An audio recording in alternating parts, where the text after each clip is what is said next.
नमस्कार दोस्तों, मैं परवीन खातोला राजगुरु नवोदय क्लासेज में आप सभी का स्वागत करती हूँ।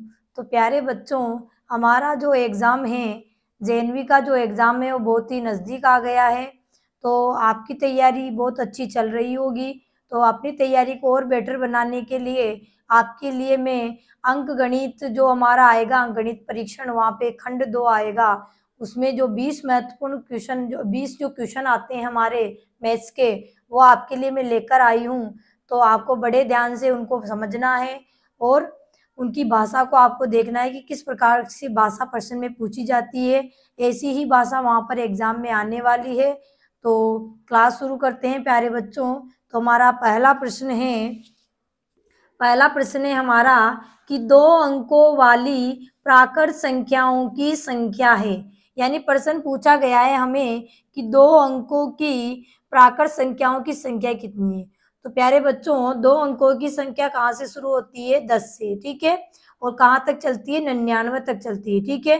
तो 10 से लेकर 99 तक कितनी संख्याएं होती है ये आपको लिखना है, ठीक है, बताना है मतलब। तो वहां आपको गिनने की जरूरत यहाँ नहीं है कि कितनी होती है।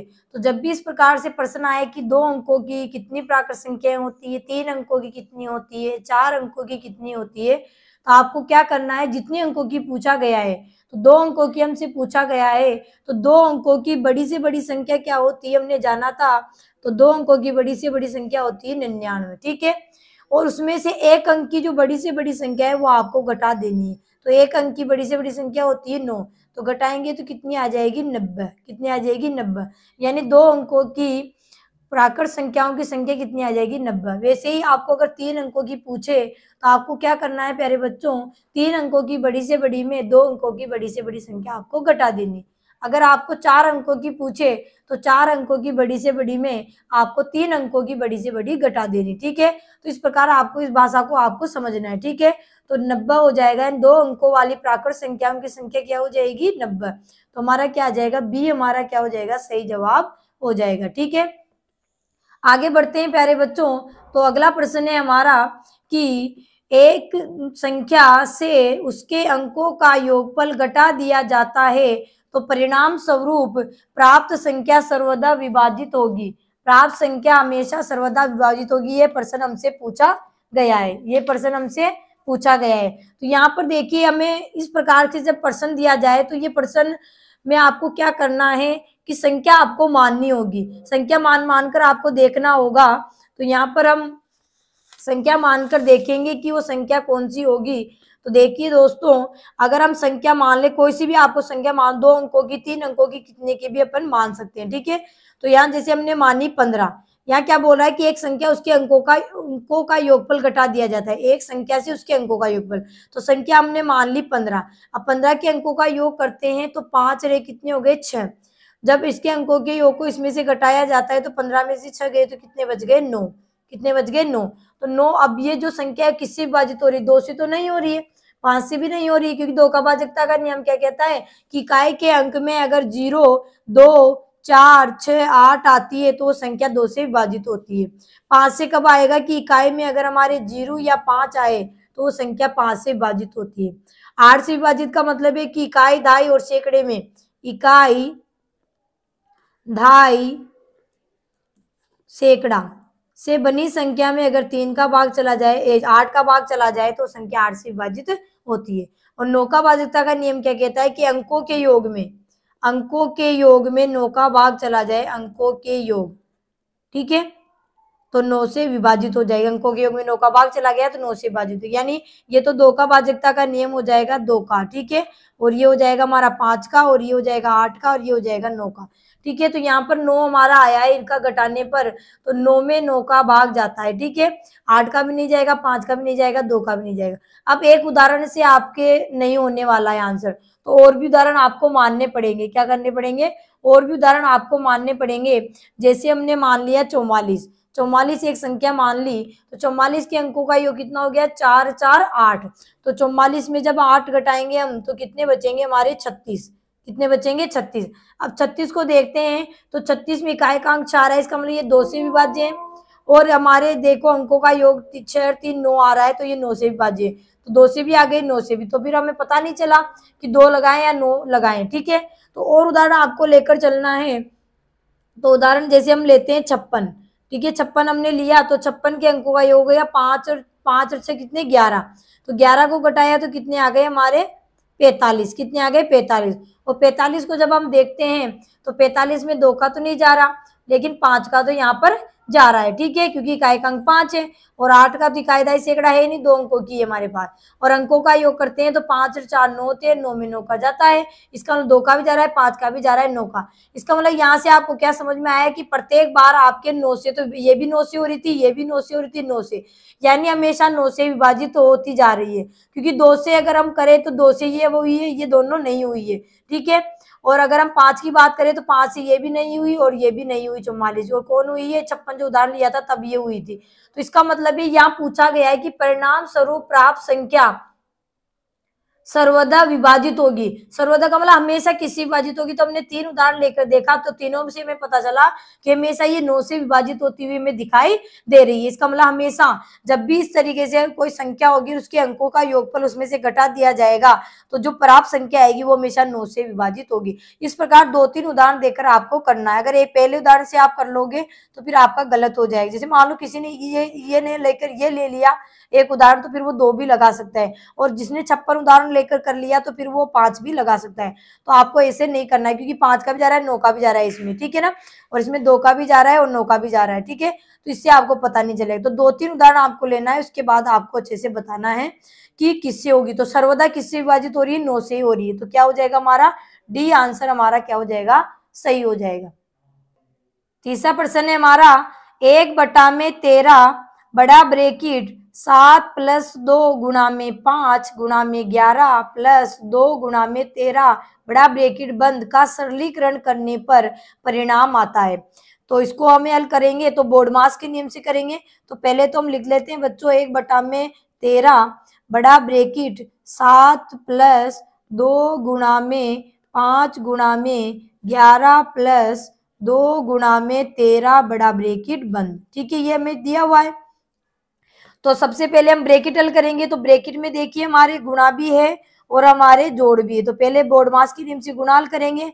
तो 1/13 बड़ा ब्रैकेट 7 प्लस, ठीक है, अब गुणा करेंगे तो देखिए ये तीनों गुणा की तो तीनों को गुणा करेंगे तो 2 को 5 से गुणा किया तो 2 पंजे 10 और 10 को 11 से गुणा किया तो 11 ढाई 110। ठीक है, आगे प्लस का निशान है, प्लस लगा देंगे। अब ये दोनों भी हमारी गुणा की तो गुणा को करेंगे तो 13 को 2 से गुणा करेंगे तो 13 दूनी 26। ठीक है, गुणा हमारा हल हो गया। ब्रैकेट अभी पूरा नहीं हल हुआ इसलिए ब्रैकेट हम वापस लगा देंगे। ठीक है, आगे बढ़ते हैं प्यारे बच्चों। तो 1/13 अब देखिए ब्रैकेट के बाहर जब निशान नहीं होता तो गुणा का निशान माना जाता है। अब ब्रैकेट के अंदर हमें सारी प्लस की दिख रही है यानी जोड़ने ही है तो जोड़ेंगे हम इन सबको। तो देखिए इकाई को जोड़ते हैं तो 6 0 7 तो कितने हो गए 6 7 13 की 3 हासिल का 1। ढाई ढाई को जोड़ते हैं तो 2 और 1 3 और 1 4।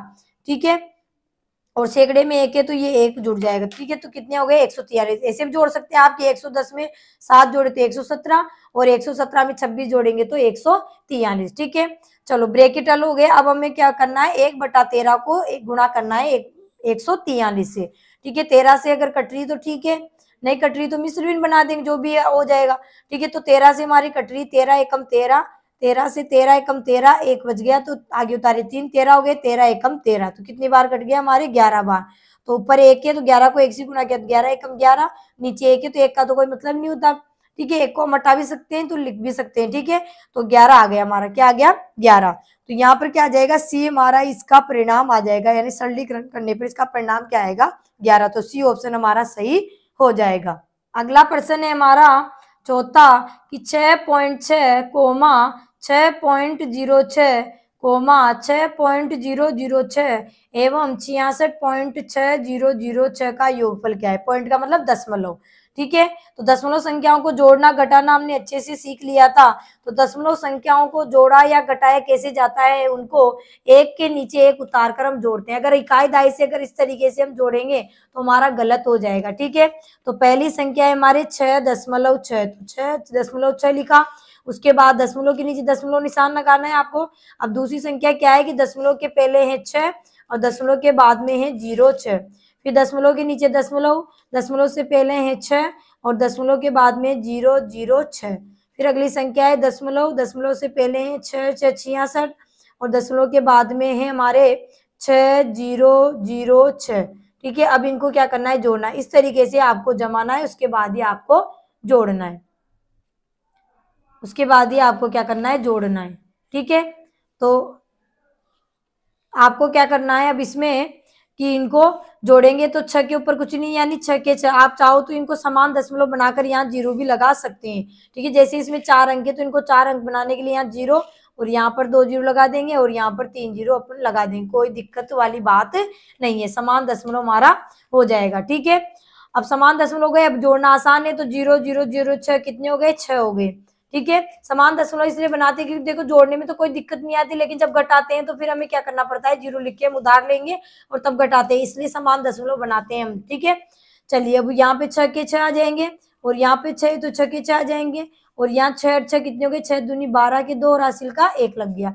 दशमलव के नीचे दशमलव हो गया, 6 6 12 6 18 6 24 हो गया और 24 में 1 जोड़े तो कितने हो गए, 25 के 5 हासिल के 2 और 2 में 6 जोड़े तो कितने हो गए, 8, यानी 85.2666 आ गया हमारा। ठीक है, तो दशमलव संख्या को हम जोड़ते हैं तो वैसे ही जोड़ते हैं जैसे हम साधारण संख्या को जोड़ते हैं, वैसे ही घटाते हैं जैसे साधारण संख्या को घटाया जाता है, वही हासिल का लगेगा वही। बस आपको ये ध्यान रखना है कि दशमलव के नीचे दशमलव का चिन्ह आना चाहिए। तो क्या आ गया हमारे 85.2666 आ गया। ठीक है, तो बी हमारा क्या हो जाएगा, सही जवाब हो जाएगा। बी हमारा क्या हो जाएगा, सही जवाब हो जाएगा। प्रश्न है हमारा कि 0.0725 को सरलतम भिन्न के रूप में लिखने पर प्राप्त होता है, यानी हमें दशमलव में दिया हुआ है, इसको हमें सरल बनाना है भिन्न के रूप में।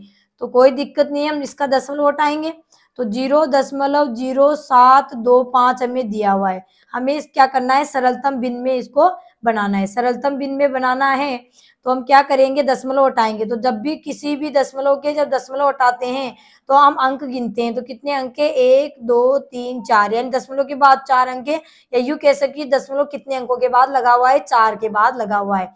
तो जब दशमलव हटाएंगे तो नीचे कितने जीरो लगेंगे, 4 जीरो। तो दशमलव हटाएंगे तो ये क्या हो जाएगा, 725 और बटा में 1 2 3 4 जीरो हमारे लग जाएंगे, क्योंकि 4 अंक थे ना हमारे दशमलव के बाद, तो 4 ही अंक यहाँ पर, 4 ही जीरो यहाँ पर लग जाएंगे। ठीक है, अब इनको काटेंगे तो आप आराम से काट सकते हैं, पहले 5 से काट लेते हैं, इकाई का अंक इसमें 5 है, इसमें 0 है, तो 5 से कट जाएगा। तो 5 से 5 एकम 5, यहाँ पर कितने बच गए, 2, तो 22 हो गए। तो 5 चौक 20, फिर 2 बच गए 25 हो गए, 5 25। ठीक है, 5 से हम 10,000 काटेंगे तो ठीक है, 5 दूनी 10, 0 0 0, भाग नहीं गया तो भाग टूट 0 लग जाएगी। फिर 5 से कट रहे हैं तो देखिए 5 दूनी 10 और यहाँ पर कितने बच गए, 4, तो 4 45 हो गए, तो 5 नाम 45 और 5 से 5 चौक 20 और 0 0 भाग टूट, तो 29 बटा में 400 आ गया। अब 29 अभाज्य संख्या है तो ये तो किसी से नहीं कटेगी, 29 से 400 भी नहीं कट रहे हैं, तो हमारा आंसर क्या जाएगा, 29 बटा में 400, क्या जाएगा, 29 बटा में 400। तो ये भिन्न रूप इसका आ गया है। तो भिन्न रूप में बोले या प्रतिशत में बदलने के लिए बोले, दशमलव बोले तो हम कर सकते हैं। ठीक है, तो हमारा क्या जाएगा, बी हमारा सही जवाब हो जाएगा, 29 बटा में 400। देखिए ऑप्शन में आपको 29 तो सब में दिख रहा है, 29 ए में भी है, 29 सी में भी है, लेकिन यहाँ बटा में 4000 है, यहाँ 40। अगर आप सही से भाग टूट की जीरो सही नहीं लगाओगे तो आपके 29 बटा में 40 भी आ सकते हैं और 29 बटा में आपके 4000 भी आ सकते हैं, इसलिए ध्यान से आपको करना है। ठीक है, चलिए अगला प्रश्न है हमारा, अगला प्रश्न है छठा हमारा कि 25 25 45 तथा 75 का लघुत्तम समापवर्त्य यानी एलसीएम है। तो एलसीएम आपको निकालना है, तो देखिए हम निकालेंगे यहाँ पर भाग विधि से। तो आपको एलसीएम हम बताए थे कि एक साथ आप निकालते हैं और एचसीएफ हम अलग अलग निकालते हैं। तो 25 25 45 और 75 एक साथ हम लिख दें, जितनी भी संख्या है उनको एक साथ हम लिख देते हैं, 3 हो 4 हो या 5 हो। अब कैसे किया जाता है बच्चों, तो अभाज्य संख्याओं का ही भाग इनमें दिया जाता है। तो यहाँ पर सबसे पहले सबसे छोटी अभाज्य संख्या 2 है तो उसका हम देंगे। तो 2 का भाजकता का नियम हमने पढ़ा था कि जिस संख्या का इकाई का अंक 0 2 4 6 8 हो वो संख्या 2 से पूरी बार विभाजित होती है। तो यहाँ पर तीनों ही संख्याओं में इकाई का अंक नहीं है, 0 2 4 6 8, तो ये संख्या 2 से तो नहीं होगी।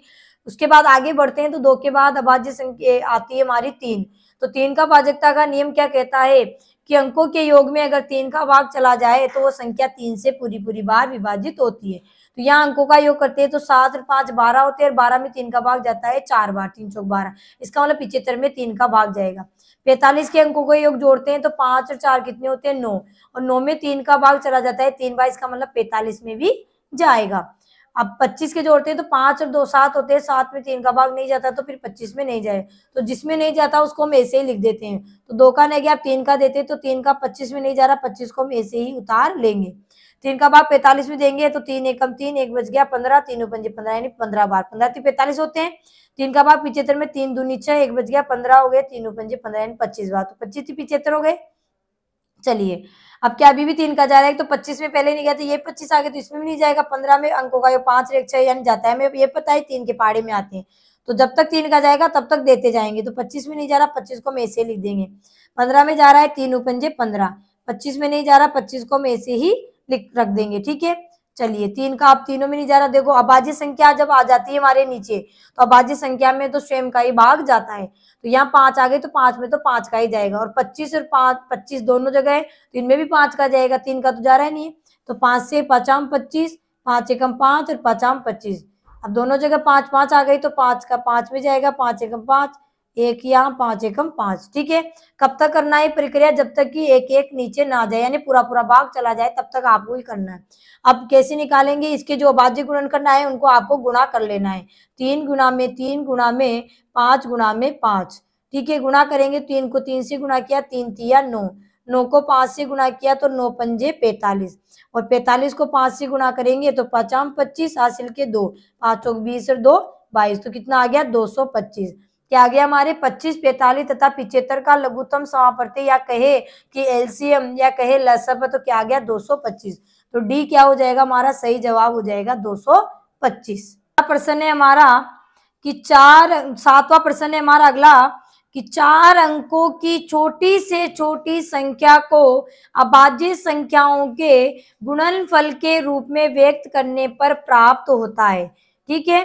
यानी अभाज्य संख्याओं के गुणनफल के रूप में आपको लिखना है, सीधी सीधी बात है, यानी अभाज्य गुणनखंड आपको इसके निकालने होंगे, ठीक है।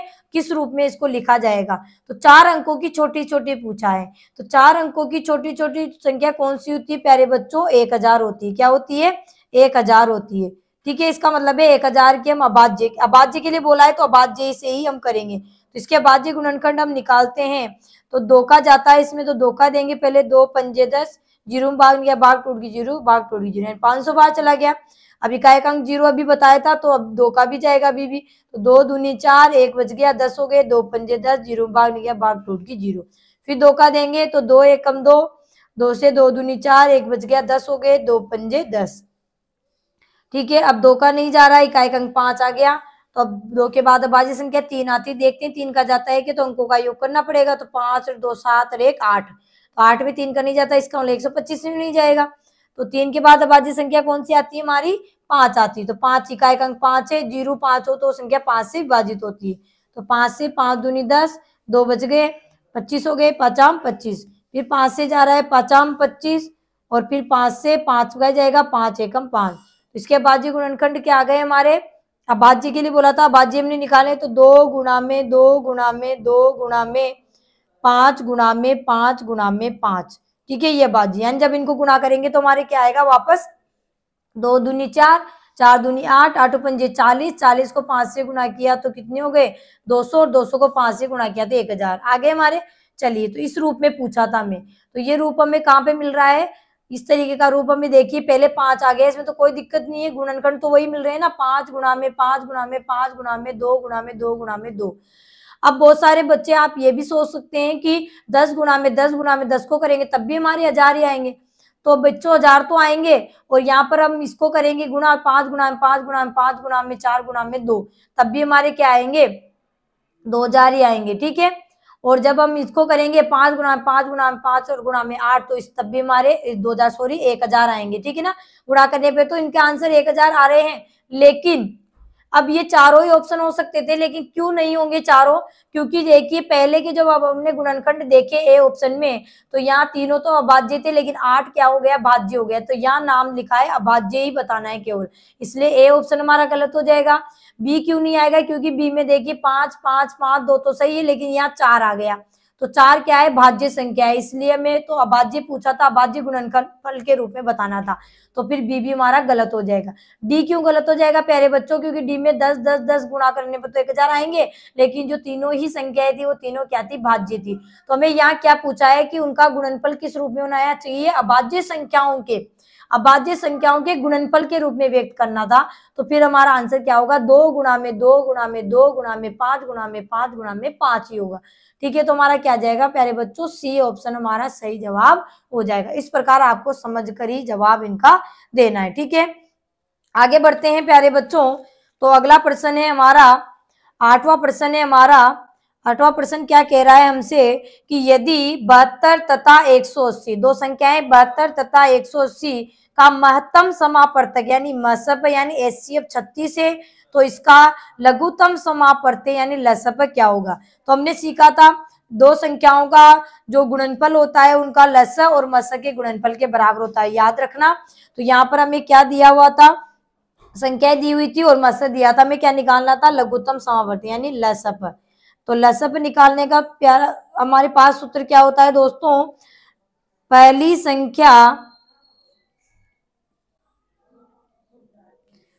संख्या गुणा में दूसरी संख्या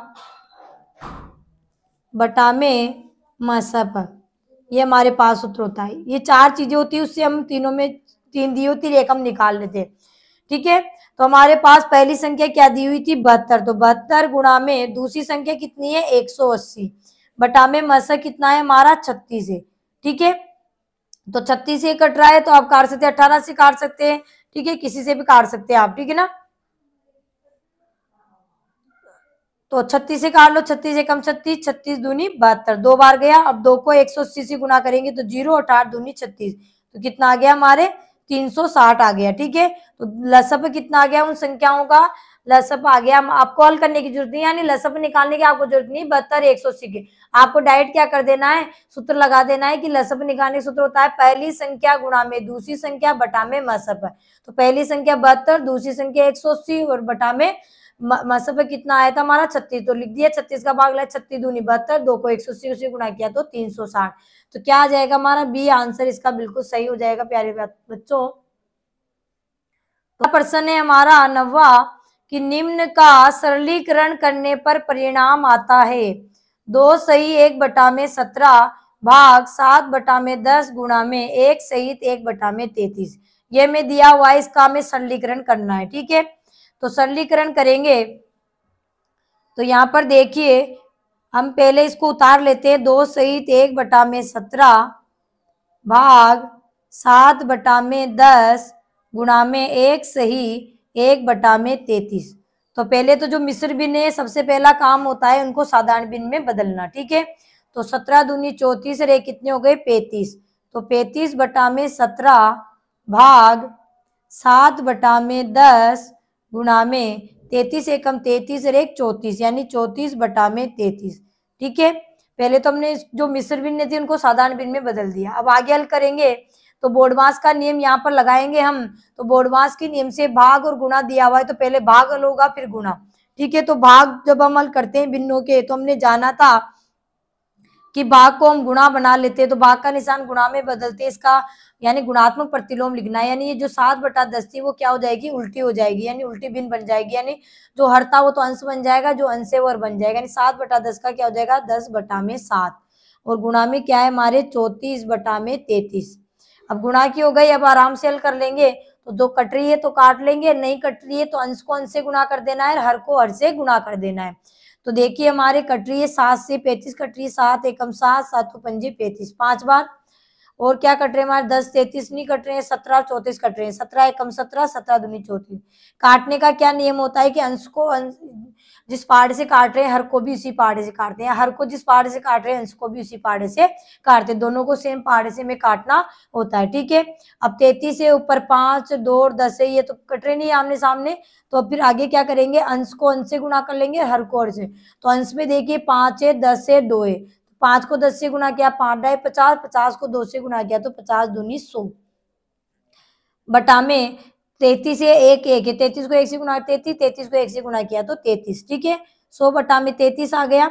अब हमारे ये अनुचित भिन्न आ गई, यानी विषम भिन्न भी हम किसे कह सकते हैं इसको, जिसका अंश बड़ा हर छोटा होता है, विषम भिन्न या अनुचित भिन्न कहते हैं। तो यहाँ पर हमारे जो आंसर दिए हुए थे, तो देखिए एक ही दिया हुआ था यहाँ पर भिन्न के रूप में, जो 100/17, तो 100/17 हमारा आ रहा है नहीं, और सभी भिन्न हमारी क्या थी, मिश्र भिन्न में थी, यानी एक अनुचित भिन्न थी और सबको मिश्र भिन्न में बदल रखा था।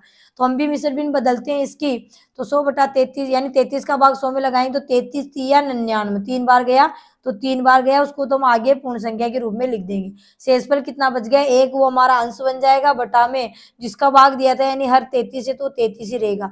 तो क्या आ गया, 3 सही 1 बटा में 33। क्या आ गया, 3 सही 1 बटा में 33। तो ए क्या हो जाएगा, ए हमारा सही जवाब हो जाएगा 3 सही 1 बटा में 33।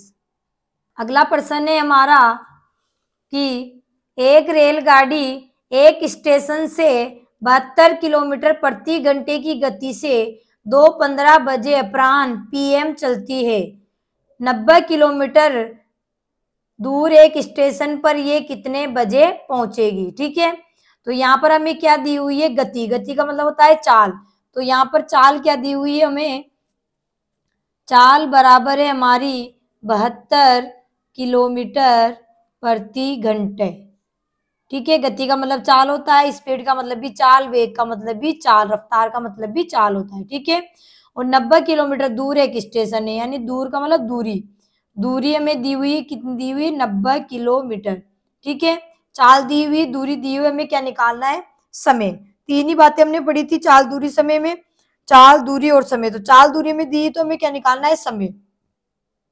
और समय निकाल कर कितने बजे चली थी गाड़ी, 2:15 पे चली थी। ठीक है, अपराह्न यानी PM, तो वहां उसमें क्या कर देना है, हमें जोड़ देना है। तो यहाँ पर पहले हमें क्या निकालना पड़ेगा, समय। तो समय निकालने से पहले इकाइयां हम देखते हैं, तो इकाई में क्या दी हुई है, 72 किलोमीटर प्रति घंटा है चाल, और हमारी दूरी की इकाई है किलोमीटर। तो ये भी किलोमीटर है, ये भी किलोमीटर, दोनों समान है, तो हमें किसी को बदलने की जरूरत नहीं है। अब जो हमारा समय आएगा वो किस में आएगा, घंटे में। क्यों आएगा, क्योंकि हमारी चाल किस में है, घंटे में। ठीक है, तो समय का सूत्र क्या होता है, समय बराबर दूरी बटा में चाल। दूरी कितनी है, 90, चाल कितनी है, 72, दोनों समान थी। ये दूरी, चाल में भी दूरी किलोमीटर में है और हमारी भी दूरी किलोमीटर में है। ठीक है, तो 18 से कट जाएगा, 18 चौक 72 और 18 पंजे 90, यानी क्या आ गया, 5 बटा में 4 घंटे। यानी इसको हम ऐसे लिख सकते हैं, 1 सही 1 बटा में 4 घंटे। 4 का भाग 5 में लगाए तो कितनी बार गया, 1 बार। तो 4 एकम 4, 1 शेष बच गया वो अंश और बटा में, यानी 1 सही 1 बटा में 4 घंटे। ठीक है, अब इसको हम जोड़ना है हमें 2:15 में, इसलिए हम 1 घंटा तो ये हो गया, हम पूरा इसे लिख लेंगे, और 1/4 घंटे को क्या बना लेंगे, मिनट बना लेंगे। ठीक है, तो 1/4 घंटे में कितने मिनट होंगे, तो मिनट बनाने के लिए क्या करते हैं, 60 से गुणा करते हैं घंटे, क्योंकि 1 घंटे में कितने मिनट होते हैं, 60। तो 4 से एक बार, 4 एकम 4, 2 बज गए, 4 पंजे भी, तो कितना हो गया, 15। तो 15 मिनट ही हो गए, यानी 1 घंटा और 15 मिनट लग गया रेलगाड़ी को 90 किलोमीटर स्टेशन जो दूर था वहां पहुंचने में। तो गाड़ी कितने बजे चली थी, 2:15 पे चली थी, यानी 2:15 पे। उसमें हम 1 घंटा और 15 मिनट जोड़ देंगे। ठीक है, तो कितना हो गया, 5 5 10 और 1 1 2 और 1 3। ठीक है, यानी 15 मिनट कितने हो गए, 30 मिनट। 5 5 10 जीरो हासिल का है, 1 1 2 3 30 मिनट, और 2 में 1 घंटा जोड़े तो 3 हो गए, यानी 3:30 पे। अब ये सुबह चली थी, तो यानी दोपहर के बाद हो गया, यानी 12 के बाद में क्या शुरू होता है, PM। तो यहाँ पर भी क्या आएगा, PM ही आएगा। ठीक है, तो 3:30 PM पर गाड़ी अपने स्थान पर पहुंच जाएगी। ठीक है, तो यहाँ पर क्या आ जाएगा, बी हमारा सही जवाब हो जाएगा 3:30 PM पे। ठीक है, आगे बढ़ते हैं प्यारे बच्चों। तो अगला प्रश्न है हमारा, अगला प्रश्न है कि एक होल की लंबाई तथा चौड़ाई में 23 मीटर का अंतर, और क्या दिया है ब्रैकेट में कि लंबाई बड़ी है चौड़ाई से। ठीक है, लंबाई बड़ी किससे, चौड़ाई। देखो ये किधर खुला हुआ मुंह है, जिसकी तरफ खुला मुंह आता है वो बड़ी होती है, तो लंबाई बड़ी माननी, चौड़ाई छोटी है। यदि होल के फर्श का परिमाप 206 मीटर है तो इसके फर्श का क्षेत्रफल वर्ग मीटर में है। बहुत ही शानदार प्रश्न है। तो होल की लंबाई चौड़ाई का अंतर दिया, अंतर का मतलब एक 23 मीटर कम है तो एक दूसरी उससे 23 मीटर ज्यादा है, कहने का मतलब। तो यहाँ पर हम क्या कर लेंगे, मान लेंगे कि माना कि होल की लंबाई, माना कि होल की चौड़ाई मानेंगे, माना कि होल की चौड़ाई कितनी है, 1 से, ठीक है, 1 मीटर है, तो लंबाई क्या हो जाएगी, लंबाई बराबर हो जाएगी 1 + 23। क्यों हो गई, क्योंकि 23 मीटर का उनका अंतर है, तो इसमें 23 जोड़ेंगे तो दोनों में अंतर कितना हो गया, 23 का, ठीक है। तो क्या हो गया, हमारे होल की लंबाई, चौड़ाई तो 1 मीटर हो गई, लंबाई 1 + 23, और दोनों का मतलब ये अंतर था तो हमने जोड़ दिया कि चौड़ाई 1 से तो लंबाई क्या हो जाएगी, 1 + 23 हो जाएगी, ठीक है। ऐसे कर सकते हैं या उल्टा कर सकते हैं आप यहाँ पर, ठीक है, घटा भी सकते हैं तो कोई दिक्कत नहीं, जोड़ भी सकते हैं, तो इसका मतलब वही वह अंतर हुआ। और यहाँ क्या दिया हुआ है, होल के फर्श का परिमाप दिया है 206, क्या दिया हुआ है, परिमाप, तो परिमाप बराबर दिया हुआ है हमें 206 मीटर, ठीक है। तो हमें पता चल गया है कि जो होल था वो आयताकार है, क्योंकि आयत की लंबाई चौड़ाई होती है, ठीक है, वर्ग की तो केवल क्या होती है, भुजा होती है, ठीक है। परिमाप दे दिया, लंबाई चौड़ाई हमने मान ली यहाँ पर, ठीक है, क्योंकि अंतर दिया होता उससे हमने मान ली। अब परिमाप दिया तो परिमाप के सूत्र में हम इसको जमा देंगे, तो परिमाप बराबर 2 ब्रैकेट लंबाई प्लस चौड़ाई ब्रैकेट बंद, तो परिमाप कितना 206 बराबर 2 ब्रैकेट लंबाई कितनी है 1 + 23 प्लस चौड़ाई कितनी है हमारी 1 से, ठीक है, ये 1 हो गया। आगे हल करते हैं तो 2 देखिए, हम बाहर ब्रैकेट में गुणा में, तो इधर किसमें चला जाएगा, भाग में, तो 206 बटा में 2 हो जाएंगे, इधर देखिए x से x जुड़ जाएंगे तो क्या हो जाएंगे 2x, ठीक है, 2x प्लस ये हो गए हमारे 23, ठीक है। आगे हल करेंगे तो 2 से कट रहा है, 2 से 2 एकम 2, भाग टूट की 0, 2 3 अच्छा 103 बार, और यहाँ आगे हमारे 2x + 23, ठीक है। आगे हल करते हैं इसको, तो देखिए यहाँ पर 23 प्लस में इधर जाके माइनस में हो जाएगा, तो क्या हो जाएगा 123 103 - 23 और बराबर में 2x, बराबर में 2x यहाँ पे आएगा, ठीक है। तो 123 में से 103 में से 23 गए तो कितने बच जाएंगे हमारे 80, 3 में से 3 गए 0, 10 में से 2 गए तो 8, 80 बराबर 2x आ गए। x का मान निकाल तो 1 से आ जाएगा 2 गुणा में, तो यहाँ पे भाग में, तो 80 बटा में 2, तो 2 से 40 बार, तो x का मान कितना आ गया हमारे 40, 40 बराबर x आ गया। तो x किसको माना था हमने, चौड़ाई को, तो चौड़ाई तो कितनी आ गई हमारे 40 आ गई, ये 40, ठीक है। लंबाई क्या मानी थी x + 23, तो 40 x का आ गया मान, तो x + 23 यानी 40 + 23 जोड़ेंगे तो कितने हो जाएंगे हमारे 63, कितने हो जाएंगे 63। तो लंबाई चौड़ाई हमारे पास आ गई, चौड़ाई आ गई 40 मीटर, लंबाई आ गई 63 मीटर। हमें क्या निकालना है, क्षेत्रफल, क्या निकालना है, क्षेत्रफल। तो क्षेत्रफल का सूत्र क्या होता है, लंबाई गुणा में चौड़ाई। हमसे क्या पूछा है, क्षेत्रफल, ठीक है, तो क्षेत्रफल लंबाई गुणा में चौड़ाई, लंबाई कितनी है 63, ज्यादा है ना भाई, 23 का ही तो अंतर बताया था, लंबाई चौड़ाई में अंतर 23 का है, तो 40 आई और ये 63 आई, 40 में 23 जोड़ते तभी तो 63 आते, ठीक है। तो यहाँ पर क्या हो जाएगा 63 लंबाई हो गई, चौड़ाई हमारी 40 हो गई। अब इनका क्या करेंगे, हम गुणा करेंगे, क्या करेंगे, गुणा, तो गुणा करते हैं तो 0 4 3 12 के 2 हासिल का 1, 4 6 24 और 1 25, तो 2520। और हमारे जो क्षेत्रफल है, तो क्षेत्रफल में इकाई क्या आती है, वर्ग, और क्या दे रखी है, मीटर में है, तो वर्ग मीटर। ऐसे तो हमारे इस प्रश्न में दिया हुआ है वर्ग मीटर में, केवल हमें संख्या बतानी है, तो क्या आ जाएगा 2520, क्या आ जाएगा 2520, तो बी हमारा क्या हो जाएगा, सही जवाब हो जाएगा, बी हमारा क्या हो जाएगा, सही जवाब हो जाएगा। अगला प्रश्न है हमारा 12वां कि 12 सहित 1/16 का दशमलव समतुल्य है, यानी ये जो हमें मिश्र बिंदु दिए हुए इसको दशमलव रूप में हमें बनाना है, ठीक है। तो कोई दिक्कत नहीं, हल करेंगे।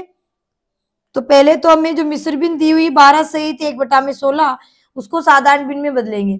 सो साधारण भिन्न में बदलेंगे तो 16 को 12 से गुणा करते हैं तो कितने आते हैं हमारे 192, ठीक है।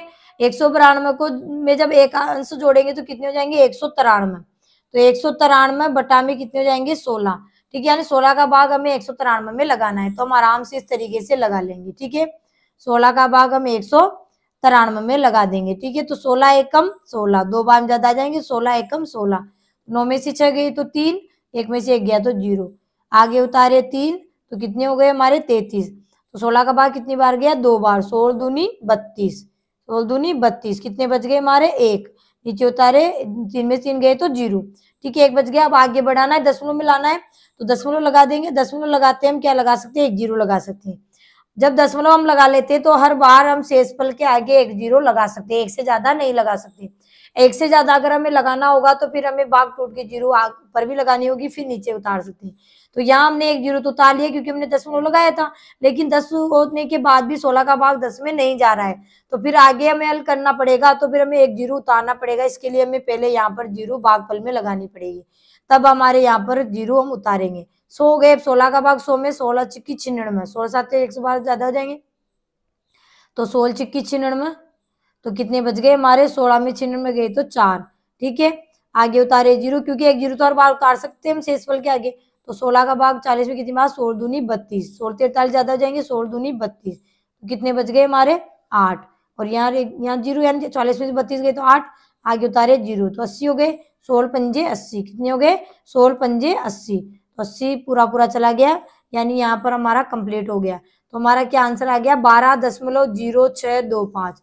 देखिए हमारे आंसर, देखिए बच्चों ध्यान से देखिएगा, 12 12 12 डी चारों ऑप्शनों में, ABCD में। देखिए यहाँ 625 है, यहाँ 6025 है, यहाँ 0 625 है, यहाँ 0 525 है। तो बड़े ध्यान से आपको देखना है, हल भी ध्यान पूर्वक ही करना है। तो देखिए 625 में भी था, इसमें, लेकिन यहाँ पर जीरो नहीं था, तो यहाँ जीरो लगेगा, तो ये आपको ध्यान रखना है। ठीक है, तो सी हमारा क्या हो जाएगा, सही जवाब हो जाएगा 12.0625। क्योंकि आते तो बहुत ही साधारण प्रश्न है वहां पर, लेकिन आपकी जल्दबाजी की वजह से आप उन सवालों को गलत कर आते हो। तो ऐसी बारीक चीजें आपको ध्यान में रखनी है कि क्या भाग टूट का लगेगा, दशमलव लगाते हम क्या लगाएंगे, ये सारी बातें आपको ध्यान में होनी चाहिए। तो आगे बढ़ते हैं प्यारे बच्चों, अगला प्रश्न है हमारा, 8% वार्षिक दर से साधारण ब्याज पर 1500 रुपए कितने वर्षों में 1800 रुपए हो जाएंगे। यानी हमें क्या दिया हुआ है, यहाँ पर 8% दी हुई है, तो ये क्या है हमारी दर, दर बराबर है हमारी 8%, साधारण ब्याज पर 1500 रुपए कितने वर्षों में 1800, यानी 1500 के 1800 हो गए, यानी 1500 रुपए 1800 बन गए, इसका मतलब ये मूलधन, और 1800 रुपए यानी इसका अंदर ब्याज भी शामिल हो गया। ठीक है, तो ये क्या हो गया हमारा मिश्रधन हो गया। ठीक है, तो मूलधन बराबर तो कितना, मूलधन है हमारे 1500, और यहाँ पर जो 1800 दिया हुआ क्या है, मिश्रधन है। इस तरीके से हम पहचानते कि आगे की राशि छोटी पीछे बढ़ जाए, इसका मतलब वो क्या बन गया है, मिश्रधन बन गया है। तो मिश्रधन कितना, 1800 रुपये। ठीक है, हमें क्या निकालनी है, हमें निकालनी है दर। तो दर के लिए हमें ब्याज चाहिए, तो पहले तो हम ब्याज निकालेंगे। तो 1500 रुपये 1800 बन गए, इसका मतलब इसमें ब्याज भी शामिल हो गया। तो यानी मिश्रधन में जब मूलधन निकाल लेते हैं तो हमारे पास क्या आ जाता है, ब्याज। तो ब्याज बराबर क्या होता है, मिश्रधन माइनस मूलधन, मिश्रधन माइनस मूलधन। तो मिश्रधन कितना है हमारा 1800 रुपये, और 1800 माइनस 1500 करेंगे तो 1800 में 1500 गए तो 300 रुपये, 300 रुपये क्या आ गया हमारा, ब्याज आ गया। हमें क्या निकालनी, दर निकालनी। तो दर का सूत्र क्या होता है, 100 गुणा में ब्याज बटा में मूलधन इंटू दर। ठीक है, तो 100 गुणा में ब्याज कितना आया हमारा 300, तो 300 लिख दिया। मूलधन कितना था हमारे 1500, तो ये 1500, और गुणा में दर कितनी थी 8% थी, 8। ठीक है, अब काटेंगे तो 2 जीरो से तो हमारे 2 जीरो गए। ठीक है, और यहाँ 3 से कट रहा है 15, 3 एकम 3, 3 पंजे 15, 5 से कट रहा है 100 20 बार, 5 से 20 बार, 20 बटा में 8 है, तो 4 से कट रहे हैं 4 दूनी 8, 4 पंजे 20, तो क्या आ गया हमारे 5 बटा में 2। ठीक है, तो मिश्रण बनाएंगे तो 2 दूनी 4, कितने बच गए 1 बटा में 2, तो 2 सहित 1 बटा में 2 वर्ष। वर्ष क्यों आएगा, क्योंकि हमारी दर किस में चल रही थी, यहाँ पर वार्षिक चल रही थी। दर वार्षिक में होती है तो समय भी वर्ष में आता है, अगर दर मासिक चल रही है तो समय भी मास में आएगा। तो क्या आ जाएगा हमारे 2.5 वर्ष, यानी 2 सहित 1 बटा में 2 वर्ष। ये हमारा क्या हो जाएगा, सही जवाब हो जाएगा। आगे बढ़ते हैं प्यारे बच्चों, अगला प्रश्न है हमारा, अगला प्रश्न है हमारा कि एक साइकिल की कीमत में 20% की कमी होने पर उसकी खरीदारी में 20% की वृद्धि होती है, तो दुकान की बिक्री पर असर होगा, इसका असर होगा। जब इस प्रकार का प्रश्न आए आपके, वृद्धि या कमी, या वृद्धि आ जाए दोनों जगह, या दोनों जगह कमी आ जाए, तो इस प्रकार के प्रश्नों को आपको कैसे हल करना है, तो आपको एक सूत्र याद रखना होगा प्यारे बच्चों। इस प्रकार का प्रश्न ऐसे भी आ सकता है कि आयत की लंबाई में 20% की कमी की जाए और चौड़ाई में 20% की वृद्धि की जाए, तो क्षेत्रफल पर क्या प्रभाव पड़ेगा, इस प्रकार भी प्रश्न आ सकता है। ठीक है, ध्यान से सुनना मेरी बात। तो इसके लिए एक सूत्र होता है हमारे 100 प्लस माइनस ए ब्रैकेट बंद, 100 प्लस माइनस बी ब्रैकेट बंद, और बटा में 100। ये आपको चलना है इस तरीके से, ठीक है। यहाँ प्लस माइनस क्यों लिखा है मैंने कि अगर वृद्धि हो रही है तो प्लस लिख देना है और अगर कमी हो रही है तो घटा देना है, ठीक है। तो 100, अब यहाँ पर 20% की कमी बताई थी पहले, तो कमी है इसका मतलब माइनस के 20 हो जाएंगे, ब्रैकेट 100, और यहाँ पर क्या है खरीदारी 20% की वृद्धि, वृद्धि का मतलब ज्यादा है यानी बढ़ जाएगा, तो यहाँ प्लस के 20 हो जाएंगे, ब्रैकेट बंद और बटा में 100, ठीक है। तो 100 में से 20 गए तो कितने बच गए 80, गुणा में 100 में 20 जोड़े तो 120 और बटा में 100, एक जीरो से एक जीरो गया और एक जीरो से एक जीरो, तो क्या आ गया 12 अंटी 96, क्या आ गया 96 आ गया। अब ये 96 जो आया है वो देखो पूरा प्रतिशत क्या होता है, पूरा 100% होता है, आपने पढ़ा था प्रतिशत का मतलब होता है पूरा 100 होता है, कोई भी वस्तु का जो मूल्य होता है पूरा 100% होता है, ठीक है। तो 100% था, अब यहाँ कितना रह गया 96 हो गया, ठीक है। बिक्री का 96 आया हमारे यहाँ पर, तो 100 से कितना कम है, ये 4 कम है, ठीक है। इसका मतलब क्या हो गया 4% की कमी हो गई, 100 माइनस 96 बराबर 4%। तो 100% कम जब किसी का हम निकालते हैं तो 100 में से जितना निकालते हैं उतना ही प्रतिशत हमारा आता है, तो क्या हो जाएगा 4% हो जाएगा। अगर मान लो ये संख्या यहाँ पर 100 से ज्यादा आती, मान लो 100 से ज्यादा, मान लो 102 आ जाती, तो यानी 2% की वृद्धि, या 104 आ जाती तो 4% की वृद्धि आती, लेकिन 100 से कम आ रही है, तो 100 से जब कम आ जाए तो कमी हो जाएगी, और 100 से ज्यादा आ जाए तो वृद्धि हो जाएगी। तो यहाँ 100 से कम आया है 4, तो 4% कमी, क्या आ जाएगा 4% की कमी आ जाएगी, तो हमारा क्या आ जाएगा ए ऑप्शन हमारा सही हो जाएगा, 4% की कमी, क्या आ जाएगा 4% की कमी। अगला प्रश्न है हमारा ब्रैकेट 20/5 ब्रैकेट भाग 2 प्लस ब्रैकेट 16/8 ब्रैकेट गुणा में 2 प्लस ब्रैकेट 10/5 ब्रैकेट बंद गुणा में ब्रैकेट 3 + 2 का मान है। यानी ये व्यंजक दे रखा है, हमें इस व्यंजक को हल करना है, ठीक है, सीधी सी बात है।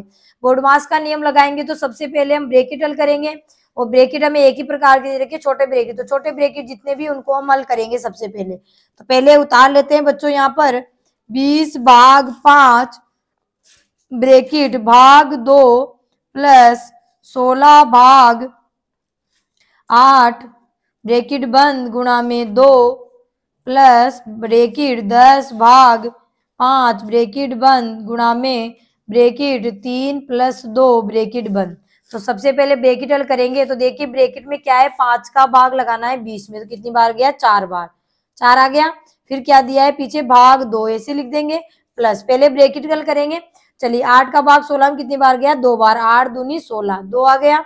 चलिए फिर बाद में क्या है गुणा और 2, फिर प्लस का निशान, फिर क्या दिया है 5 का भाग देना है 10 में, ठीक है, कितनी बार जाएगा 2 बार, 5 दूनी 10, फिर गुणा, फिर क्या दिया हुआ है 3 + 2, तो 3 + 2 कितने हो जाएंगे 5। तो ब्रैकेट हमारे सारे कंप्लीट हल हो चुके हैं। अब दूसरा काम क्या करेंगे कि अब गुणा जोड़ और भाग है, तो बोर्डमास के नियम से पहले भाग हल होगा, तो भाग को करते हैं, भाग में एक ही दिया हुआ है हमें 4/2, यानी 2 का भाग 4 में कितनी बार गया 2 बार, तो 2 + 2 गुणा में 2 + 2 गुणा में 5, ठीक है। अब भाग हल हो गया, भाग के बाद किसका नाम नंबर आएगा गुणा का, ठीक है, जोड़ और गुणा में किसको करेंगे गुणा को, तो गुणा की ये दोनों है और ये दोनों है, तो पहले 2 प्लस 2 को 2 से गुणा किया तो 4 प्लस 5 को 2 से गुणा किया तो 5 दूनी 10, ठीक है। चलिए तो अब जोड़ते हैं, जोड़ भी बचे हमारे 2 में 4 जोड़े तो 6, 6 में 10 जोड़े तो कितने हो गए 16, तो क्या आ गया हमारा आंसर 16 आ गया, ठीक है। तो क्या हो जाएगा प्यारे बच्चों सी हमारा क्या हो जाएगा सही जवाब हो जाएगा 16, क्या हो जाएगा सी हमारा सही जवाब हो जाएगा 16। तो अगला प्रश्न है हमारा, अगला प्रश्न है प्यारे बच्चों 16वां। क्या प्रश्न कह रहा है कि 600 रुपए की एक राशि साधारण ब्याज पर 4 वर्षों में 720 रुपए हो जाती, 600 रुपए 720 हो गए 4 वर्षों में, इसका मतलब 600 मूलधन और 720 क्या हो गया मिश्र धन। आगे की राशि 600 है, 4 वर्षों में 720 हो गया, यानी बढ़ गया इसमें पैसा, तो जो पैसा बढ़ गया है जो इसमें जुड़ा है इसका मतलब ये क्या बन गया मिश्र धन। जब मूलधन में ब्याज जुड़ जाता है तो वो मिश्र धन बन जाता है, ठीक है। यदि ब्याज की दर 2% अधिक कर दी जाए तो राशि 4 वर्ष में कितनी हो जाएगी, जो यानी जो राशि थी ना 600 रुपए वो 4 वर्षों में कितनी हो जाएगी, तो कितनी हो जाएगी, यानी मिश्र धन हमसे पूछा है, तो पहले हमें क्या निकालनी पड़ेगी, पहले की दर निकालनी पड़ेगी कि दर कितने हिसाब से थी, और दर जब हमारे पास आएगा तो दर को भी हमें बढ़ाना है, ठीक है। तो यहाँ पर सबसे पहले यहाँ पर जो पहली लाइन थी उसमें से हम देखते हैं क्या चीज हमें मिलती है। तो पहली लाइन में हमें दे रखा है सबसे पहले मूलधन दिया हुआ है, मूलधन बराबर है हमारे 600 रुपये, मूलधन 600 रुपये है, और हमें समय दिया हुआ है, समय बराबर है हमारे 4 वर्ष है, ठीक है। और हमें क्या दिया हुआ है, मिश्रधन, मिश्रधन कितना है हमारा, मिश्रधन बराबर है हमारे 720 रुपये, ठीक है। तो यहाँ पर मूलधन है, समय है, मिश्रधन है। अब पहले दर निकालेंगे यहाँ पे, तो दर से पहले में क्या निकालना पड़ेगा, ब्याज। तो ब्याज क्या होता है, मिश्रधन माइनस मूलधन होता है, यानी मिश्रधन में से जब मूलधन घटा देते हैं तो हमारे पास क्या आ जाता है, ब्याज आ जाता है। तो मिश्रधन कितना 720 माइनस मूलधन कितना 600, घटाएंगे तो कितने बच जाएंगे हमारे 120, 120 रुपये क्या आ गया, ब्याज। अब ब्याज आ गया तो हम दर भी निकाल सकते हैं, क्योंकि दर हमें 2% बढ़ानी है तो पहले दर आएगी तभी तो बढ़ाएंगे, कितनी दर थी पहले की। तो दर बराबर 100 गुणा में ब्याज बटा में मूलधन इंटू समय। तो 100 गुणा में ब्याज कितना 120, ठीक है, बटा में मूलधन कितना 600 और गुणा में समय कितना 4। तो 2 जीरो से तो हमारे 2 जीरो कट गए, 6 से कट गया, 6 दूनी 12 बार 20 बार, और 4 से 4 पंजे 20 यानी 5 बार। तो 5% तो हमारी क्या आ गई, दर आ गई। अब क्या कहा गया था प्रश्न में कि दर को क्या कर देना है, 2% अधिक कर दे तो राशि 4 वर्ष में कितनी हो जाएगी। समय तो वही 4 वर्ष है, लेकिन दर हमारी बढ़ा दी गई है, ठीक है। तो यहाँ पर मूलधन तो फिर वही हो जाएगा, मूलधन तो वही 600 रुपये, और जो दर थी हमारी क्या हो गई, 2% अधिक करना है। तो दर कितनी आई थी, 5% आई थी। तो 5 में 2 जोड़े तो कितने हो गए, 7, यानी दर कितनी हो गई, अब 7% हो गई, ठीक है। और समय क्या है हमारा, समय बराबर तो वही है कितना, 4 वर्षीय, ठीक है। तो अब वह राशि कितनी हो जाएगी, तो हो जाएगी मतलब मिश्रधन हमें निकालना है, मूलधन नहीं निकालना, हमें मूलधन तो दिया हुआ है, तो राशि कितनी हो जाएगी। तो 600 रुपये राशि अब 7% की दर से कितनी हो जाएगी। तो मिश्रधन निकालेंगे तो उससे पहले हमें ब्याज निकालना पड़ेगा कि ब्याज कितना होगा। तो ब्याज बराबर मूलधन इंटू दर इंटू समय बटा में 100। मूलधन कितना 600, दर कितनी 7, समय कितना 4 बटा में 100। 2 जीरो से कितना कट गया, 2 जीरो कट गया। 6 को 7 से गुना किया तो 6 7 42, 42 को 4 से गुना करेंगे तो कितने आ गए 168, यानी 4 दुनिया 8, 4 चौके 16, 168 रुपये। तो क्या आ गया हमारा, ब्याज आ गया। हमें ब्याज नहीं पूछा है कि राशि कितनी हो जाएगी, यानी मिश्रधन पूछा है। तो मिश्रधन का सूत्र क्या होता है, मिश्रधन बराबर होता है मूलधन प्लस ब्याज, मूलधन प्लस ब्याज। मूलधन कितना हमारा 600 प्लस उसमें ब्याज जोड़ देंगे 168, तो 600 में 168 जोड़ेंगे तो कितने हो जाएंगे 768, कितने हो जाएंगे 768। तो 768 रुपये क्या हो जाएंगे हमारा, वो राशि हो जाएगी, यानी मिश्रधन बन जाएगा 768, ठीक है। हमें ये पूछा था कि 2% अधिक दर कर दी जाए, अधिक कर दी जाए तो राशि 4 वर्ष में कितनी हो जाएगी। तो 4 वर्ष का ब्याज 168 आ गया, तो 600 रुपये 4 वर्ष में कितना हो गया 768 हो गया, यानी मूल मिश्रधन क्या होता है, मूलधन में ब्याज जोड़ दिया जाता है।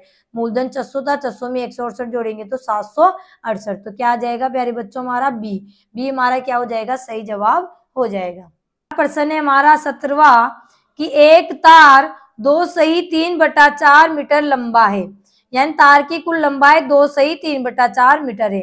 वो 2 भागों में टूट जाता है, 2 भाग हो गए उसके, एक भाग दूसरे भाग से 5/8 मीटर बड़ा है, बड़ा है या अधिक है एक ही बात होती है, या अंतर हो गया वो भी एक ही बात होती है। बड़ा है इसका मतलब एक दूसरे के बीच में अंतर कितना है 5/8 मीटर का है, बड़ा का मतलब अधिक का मतलब होता है अंतर, ठीक है। तो तार के बड़े भाग की लंबाई बतानी है, कुल लंबाई दी हुई है और उनका हमें अंतर दिया हुआ है, हमें बड़े भाग की लंबाई बतानी है। तो बड़े भाग या हमने बड़ी संख्या निकालना, बड़ी भिन्न निकालना, छोटी भिन्न निकालना हमने जाना था, ये भिन्न रूप में इसका मतलब बड़ा भाग हम निकालेंगे। तो बड़े भाग की लंबाई क्या होगी, तो बड़े भाग की लंबाई बराबर क्या सूत्र हमारा लगेगा,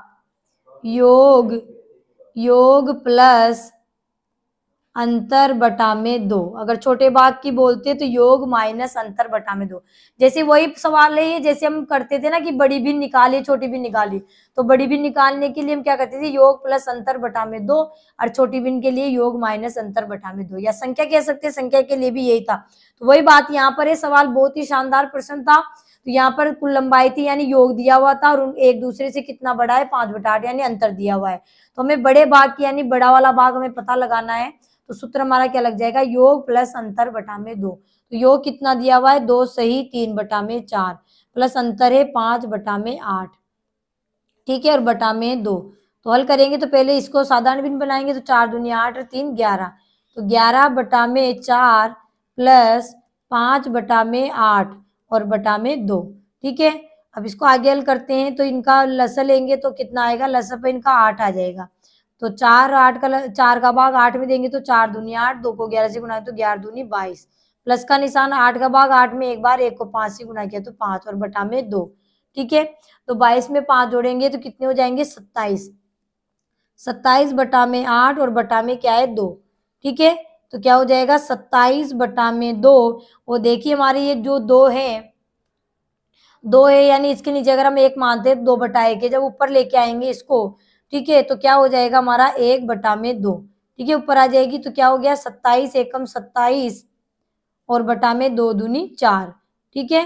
तो 27 बटा में क्या हो गया हमारे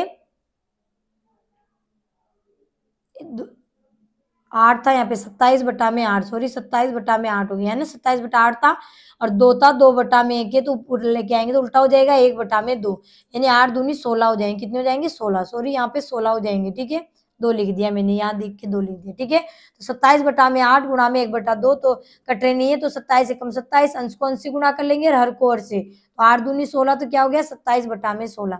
तो 27/16 की मिश्र भिन्न बनाएंगे, 16 का भाग 27 कितनी बार, एक बार, 16 एकम 16, और 27 में से जब 16 गए तो कितने बच गए 11, तो एक सही 11/16, और मीटर है तो मीटर में ये आंसर आ जाएगा। यानी बड़े बाग की लंबाई क्या हो जाएगी, एक सही 11/16 मीटर।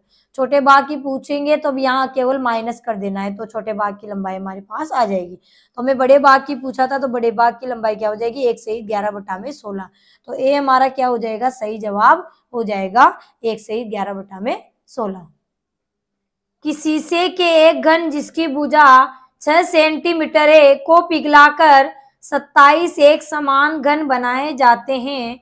इस प्रकार बने प्रत्येक छोटे घन की भुजा की लंबाई है, यानी 6 सेंटीमीटर भुजा वाला एक घन था हमारा, और उसको पिघलाकर, यानी देखिए जैसे हमारे पास ये घन है, हमारे पास ये घन है, और इस घन की भुजा कितनी दे रखी है 6 सेंटीमीटर, ठीक है। तो घन होता है इसका मतलब उसकी लंबाई और ये जो चौड़ाई है और ये ऊंचाई है वो तीनों ही समान होती है, यानी ये 6 लंबाई, चौड़ाई भी 6 और ऊंचाई भी 6 होगी। अब इस घन को पिघला दिया गया है, इससे पिघलाकर यहाँ पर छोटे छोटे 27 एक समान घन बनाए, यानी जो घन बनाए ऐसे ऐसे 27 घन बना दिए। कितने बना दिए 27, कितने घन बना दिए 27 घन बना दिए, ठीक है, ऐसे पिघलाकर 27 घन ऐसे बनाए गए हैं। तो 27 घन बनाए, तो पूछा गया है कि इस प्रकार बने प्रत्येक छोटे घन, यानी ये जो छोटा घन बनाया है ना, इस घन की भुजा की लंबाई क्या होगी।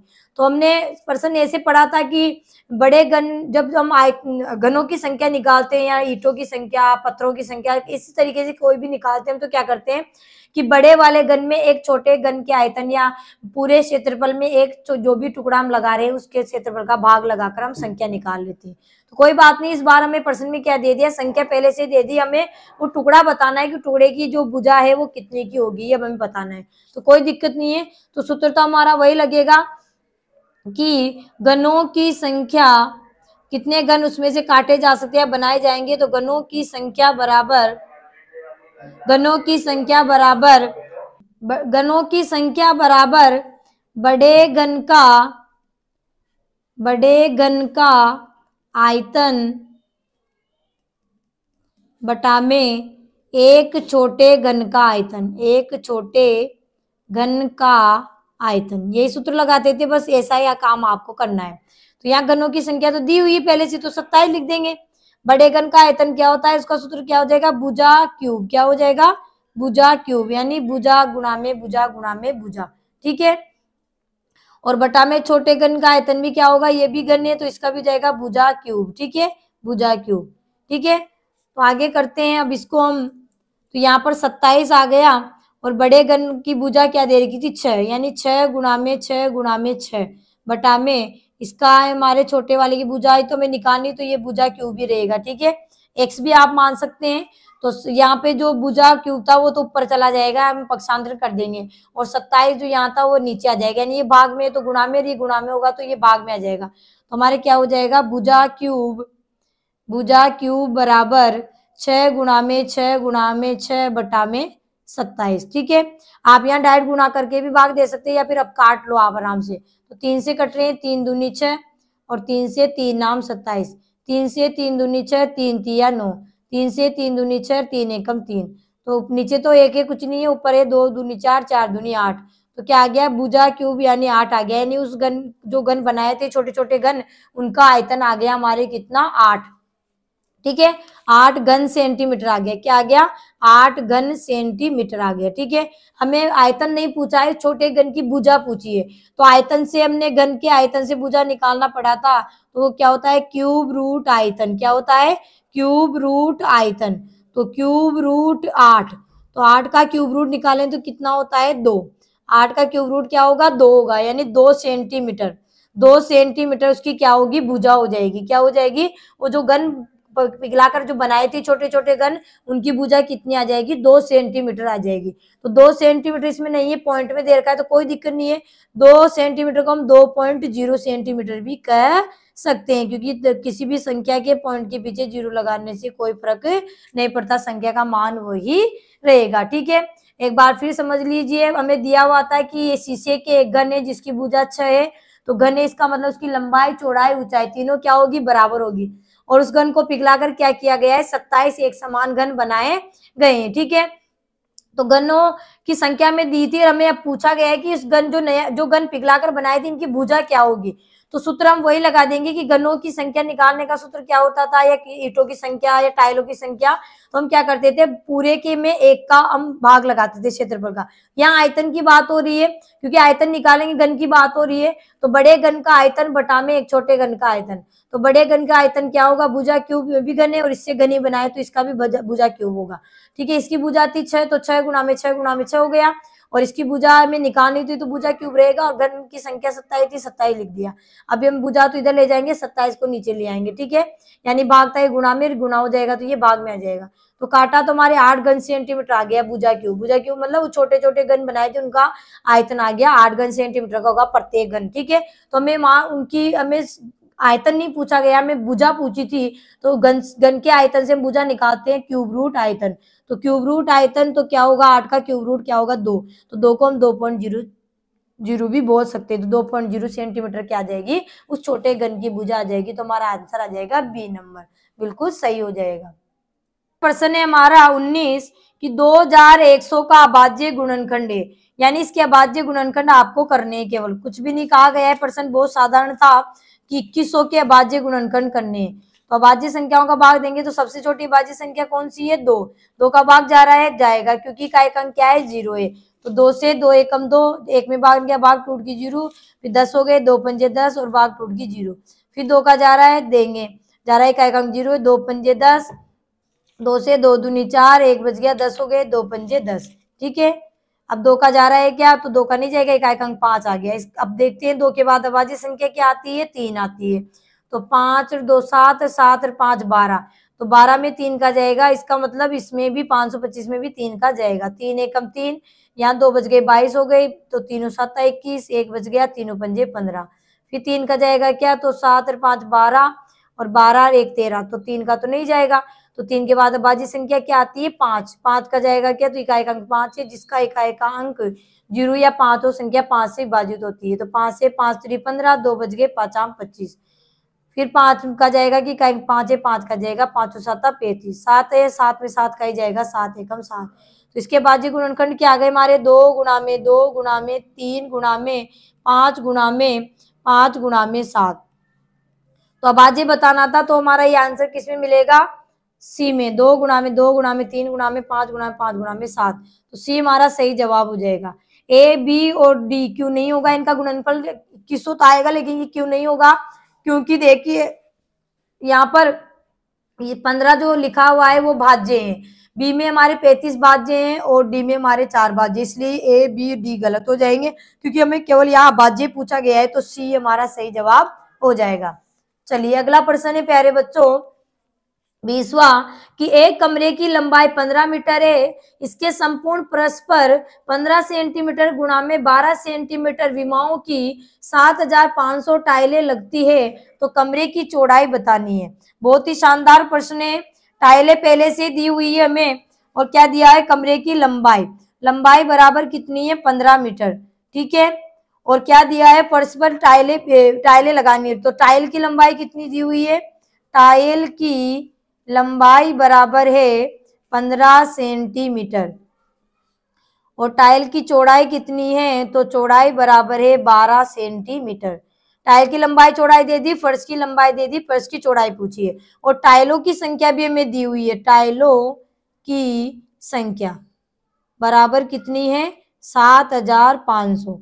अब देखिए हमें क्या निकालना है, कमरे की चौड़ाई निकालनी है, तो कोई दिक्कत नहीं है। अब यहाँ पर जो अब इकाई देख लेते हैं, फर्श की जो टाइलें लगाई जा रही है फर्श पे, वो सेंटीमीटर में है और लंबाई हमारी मीटर में। तो पहले तो हम इसको भी सेंटीमीटर बनाएंगे। तो 1 मीटर में कितने सेंटीमीटर होते हैं प्यारे बच्चों, 100। तो 15 में कितने हो जाएंगे, 1500 सेंटीमीटर, ठीक है। अब ये सेंटीमीटर, ये भी सेंटीमीटर, ये भी सेंटीमीटर, अब कोई दिक्कत नहीं है। अब सूत्र हम वही लगाएंगे जो हमने किया है। टाइलों की संख्या निकालने का हमारा सूत्र क्या होगा, टाइलों की संख्या बराबर क्या लगाते थे हम, फर्श का क्षेत्रफल बटा में एक टाइल का क्षेत्रफल, यही करते थे, बस वही काम यहाँ पर करना है, ठीक है। तो देखिए फर्श का टाइलों की संख्या दी हुई, तो इसको तो लिख देंगे कितने, 7500 बराबर फर्श का क्षेत्रफल। अब फर्श की लंबाई चौड़ाई, इसका मतलब आयताकार है, तो क्या हो जाएगा, लंबाई गुणा में चौड़ाई। और टाइल की भी लंबाई चौड़ाई दे रखी है, लंबाई चौड़ाई यानी लंबाई चौड़ाई, तो क्या हो जाएगा, इसका भी लंबाई गुणा में चौड़ाई, ठीक है। आगे करते हैं, तो 7500 बराबर, अब फर्श की लंबाई कितनी है, 1500 सेंटीमीटर, तो 1500 और चौड़ाई में निकालना, चौड़ाई को x मान लेंगे, ठीक है, बटा में, यहाँ पर क्या हो जाएगा, बटा में हमारे टाइल की लंबाई कितनी है, 15, ठीक है, 15 गुणा में चौड़ाई कितनी है, 12, तो ये 12 हो गया, ठीक है। अब आगे हल करेंगे इसको, तो यहाँ पर 15 से हमारे काट ले, ये कर सकते हैं, या फिर हम x को इधर ले जाएंगे, इसको इधर ले आएंगे, पहले इसको हल कर लेते हैं, ठीक है। तो 15 से अगर हम काटेंगे, तो 15 से एक बार, और 15 से कितनी बार कट गया, हमारे 100 बार, ठीक है। तो क्या आ गया, 7500 बराबर 100 गुणा में x बटा में 12। अब x का है तो हमें मान निकालना है, तो फिर x यहाँ रह जाएगा और 100 बटा 12 इधर चला जाएगा, तो क्या हो जाएगा, 7500 बराबर, इधर लेके जाएंगे पक्षांतर करेंगे, तो 12 बटा में 100 बराबर 100 हो जाएगा, ठीक है। तो 2 जीरो से 2 जीरो कट गए, 12 पंजे 60 की जीरो, हासिल के 6, 12 7 84, 84 में 6 जोड़े तो कितने हो गए, 90, यानी क्या हो गया, 900। तो 900 बराबर x आ गया, तो x किसको माना था हमने, इसकी चौड़ाई की जगह रखा था, तो 900 आ गया। अब चौड़ाई किस में आएगी, सेंटीमीटर है, तो ये भी सेंटीमीटर ही आएगी, तो 900 सेंटीमीटर का मतलब क्या हुआ, 9 मीटर, 900 सेंटीमीटर का मतलब क्या हुआ, 9 मीटर, यानी x का मान कितना आ गया, 9 मीटर, ठीक है। 900 सेंटीमीटर आया, तो 900 सेंटीमीटर का मतलब क्या होता है, 9 मीटर होता है, तो 9 मीटर हमारी इसकी क्या आ जाएगी, भुजा आ जाएगी, तो क्या आ जाएगा, ए हमारा क्या हो जाएगा, सही जवाब हो जाएगा 9 मीटर, ठीक है। नमस्कार दोस्तों, मैं परवीन खातोला राजगुरु नवोदय क्लासेज में आप सभी का स्वागत करती हूँ। तो प्यारे बच्चों, हमारा जो एग्ज़ाम है, जेएनवी का जो एग्ज़ाम है, वो बहुत ही नज़दीक आ गया है, तो आपकी तैयारी बहुत अच्छी चल रही होगी।